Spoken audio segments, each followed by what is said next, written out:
पति पत्नी का सच्चा प्यार। एक माँ जिसकी आज इकलौती बेटी की शादी है, माँ बेटी को वेडिंग गिफ्ट के तौर पर एक बैंक अकाउंट की पासबुक देती है तो बेटी अपनी माँ से पूछती है कि क्या है।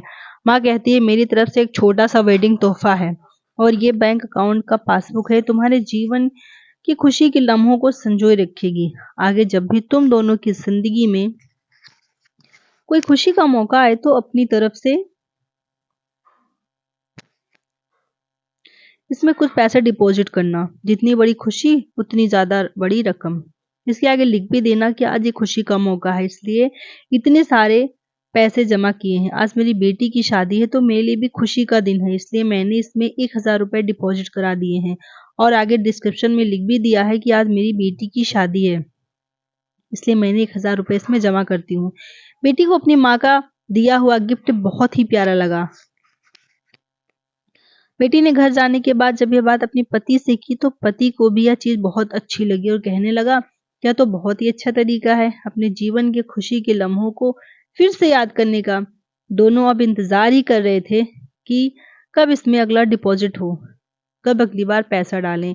दोनों ने नए नए बहाने ढूंढते थे पैसा जमा करने के। कभी कि आज हम बाहर खाना खाने गए इसलिए 300 रुपए, आज पहली बार शॉपिंग करने गए इसलिए 500 रुपए, आज हस्बैंड का जन्मदिन है इसलिए 800 रुपए, आज वाइफ का जन्मदिन है इसलिए 800 रुपए। ऐसा करते करते उसमें एंट्री भी बढ़ती गई और अमाउंट भी, उसमें काफी पैसे इकट्ठे हो गए। शादी को बीत जाने के बाद दोनों में कुछ दूरियां बढ़ने लगी, दोनों छोटी मोटी नोकझोंक शुरू हो गई। फिर कुछ दिनों के बाद दोनों ने बात करना छोड़ दिया और एक दूसरे से नाखुश रहने लगे। माँ को अपनी बेटी से मुलाकात की काफी दिन हो चुके थे। एक दिन माँ अपनी बेटी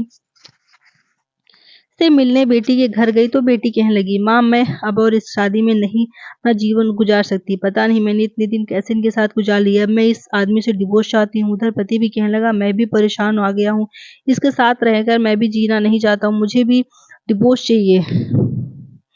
माँ ने कहा ठीक है तुम दोनों अलग हो जाना, लेकिन शादी में याद है मैं तुम्हें शादी में एक तोहफे में एक पासबुक दी थी। बेटी पासबुक निकाल कर लाई तो देखा कि उसमें बहुत सारे पैसे जमा हैं। माँ ने कहा अब शादी इतनी ही बुरी है तो पहले अपनी शादी से जुड़ी कोई याद भी अपने पास नहीं रखना चाहिए, पहले इसमें जमा रकम को खर्च करना होगा फिर दो डिवोर्स लेकर। दोनों ने कहा ठीक है। अगले ही दिन बेटी पासबुक लेकर बैंक गई पैसे निकालने के लिए, तो बैंक में निकालने वालों की लाइन में लगी थी तो बेटी ने लाइन में खड़ी हो गई।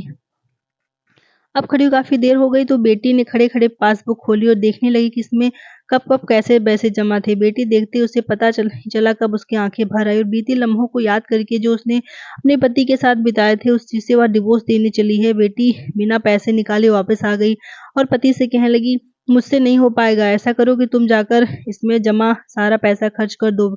पति ने कहा ठीक है और पति बैंक लाइन में खड़ा हो गया। उसकी नजर भी पासबुक पर पड़ी तो उन सारी खुशी के लम्हों पर पड़ी जो उसने अपनी पत्नी के साथ बिताए थे, जिसे वह तलाक देना चाहता है। अपनी जीवन के सबसे हसीन लम्हों को याद करके पति की भी आंखें भर आई और वह भी लाइन में से निकल गया। पति घर आया तो पासबुक अपनी पत्नी के हाथ में थी तो पत्नी पासबुक में देखी तो उसमें आज के ही दिन 5000 रुपए जमा हुए हैं और उसके आगे लिखा था कि आज खुशी का दिन है कि मुझे एहसास हो चुका है कि वो उसे छोड़ने जा रहा है जिसे वो सबसे ज्यादा प्यार करता है। मैंने फैसला लिया कि अब बाकी की सारी जिंदगी उसी के बिताना चाहता हूँ, उसी के साथ बिताना चाहता हूँ। यह देखकर दोनों की आंखें भर आई और गले लगकर खूब रोए और प्रॉमिस किया कि अब वो कभी भी नहीं लड़ेंगे।